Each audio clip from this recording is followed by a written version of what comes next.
Gold leaf samosa. पहले मगध राज्य पर राजा रवि वर्मा का राज था। उसको बाहर अपने देश में क्या चल रहा है मंत्री बताए तो ही पता चलता था, क्योंकि वो कभी बाहर घूमने नहीं निकलता था। वो सोने की प्लेट में ही खाना खाता था और सोने की कवर से लगाया हुआ समोसा बोले तो उसको बहुत पसंद था। वो उसे बड़े चाव से खाता था। सोने की गद्दी और सोने के पलंग पर ही सोता था। एक दिन उसका सैनिक, महाराज मैंने मनकापुर प्रांत में मैंने एक किसान को देखा है, वो हूबहू आपके जैसा है, उसको देखकर मुझे बड़ा आश्चर्य हुआ है, ऐसा कहता है। तभी रवि वर्मा को अपने बचपन का दोस्त शुभम याद आता है। वो हूबहू उसके जैसा ही दिखता था, पर पता नहीं वो कहाँ चला गया था। तब से रवि वर्मा भी उसे भूल गया। वो सुनकर महामंत्री सैनिक को जाने को बोलता है।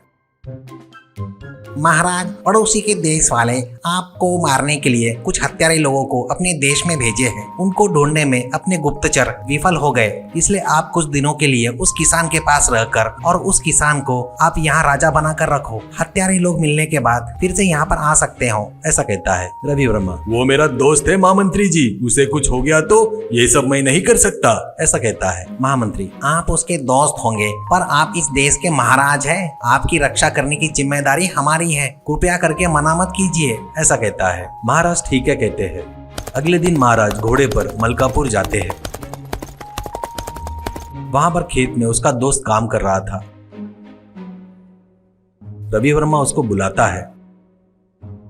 वो नजदीक आने के बाद रवि वर्मा, कैसे हो मित्र, कितने दिन हो गए तुम्हें देखकर, ऐसा कहता है। वो खुशी से रवि वर्मा को गले लगाकर, मैं ठीक हूँ मित्र, तुम महाराज हो, मुझे बड़ी खुशी हुई, मैंने सोचा भी नहीं था तुम ऐसे आओगे करके, चलो मेरे घर चलो, समोसा खिलाता हूँ, ऐसा कहता है रवि वर्मा। मैं सोने की पॉलिश लगाया हुआ समोसा ही खाता हूँ मित्र, ऐसे सादे मामूली समोसे नहीं खाता, ऐसा कहते हुए 2 समोसे निकालकर उसको देकर एक खुद खाता है। शुभम, सोने का समोसा क्या, अरे मैं तो वो नहीं खाता, करके उसके ऊपर का सोने का लेयर निकालकर बाकी का समोसा खाकर, तुम महाराज हो, कुछ भी कर सकते हो, पर मेरे जैसे सामान्य मामूली के लिए ये नामुमकिन है, ऐसा कहता है। तो रवि वर्मा, जिसके तकलीफें उसे रहती है मित्र, तुम महाराज जैसी जिंदगी कुछ दिनों के लिए जीकर देखो, उसमें तुमको खुशी दुख गम फायदा नुकसान सब पता चलेगा, ऐसा कहता है शुभम। महाराज को तकलीफें क्यों रहते हैं, ठीक है वैसे ही मैं कुछ दिनों के लिए महाराज के जैसा रहता हूँ, पर तुम कहाँ रहोगे।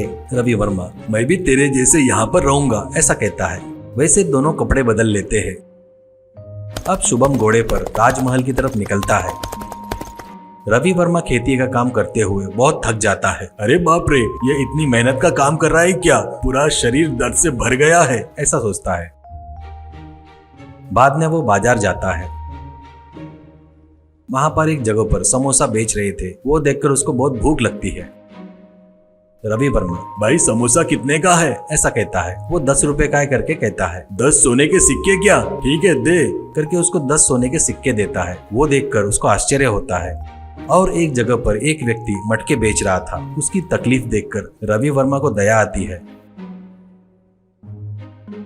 और वो, भाई एक मटका कितने का बेच रहे हो, ऐसे कहता है। वो, एक मटका 1 सिक्के में बेच रहा हूँ, ऐसा कहता है। तो रवि वर्मा, इतनी मेहनत करके बनाए तो सिर्फ 1 सिक्के में बेच रहे हो क्या, कम से कम 10 सिक्के में बेचना चाहिए, ऐसा कहता है। तो वो, सच है जी, तो फिर आप ही 10 सिक्के देकर आप ही ये मटका ले जाओ, ऐसा कहता है। तो वो सुनकर वहाँ खड़े लोग हंसने लगते हैं। वहाँ राजमहल में शुभम से महामंत्री, शुभम जी आप हूबहू रवि वर्मा जैसे नाटक करो, नहीं तो सबको शक हो जाएगा, ध्यान में रखो, करके बताता है।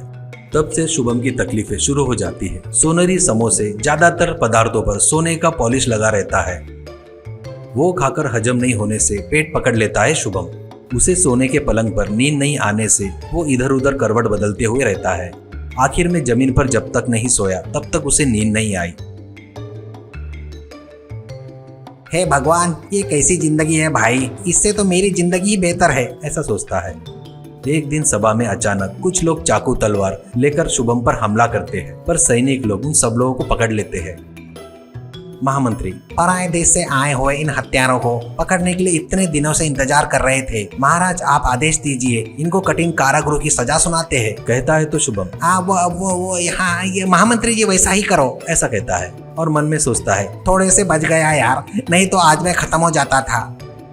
वहीं पर रवि वर्मा खटिया पर सो नहीं पाने से चीची ये भी कोई जिंदगी है क्या, ऐसा कहते वक्त एक कबूतर एक पत्र लेकर उसके पास आकर बैठता है। वो महामंत्री ने लिखा सो पत्र था। वो पढ़ता है तो शत्रु को पकड़ लिए, आप तुरंत आ जाओ, मैं शुभम को वापस भेज रहा हूँ करके लिखा था। अगले दिन शुभम रवि के पास आता है।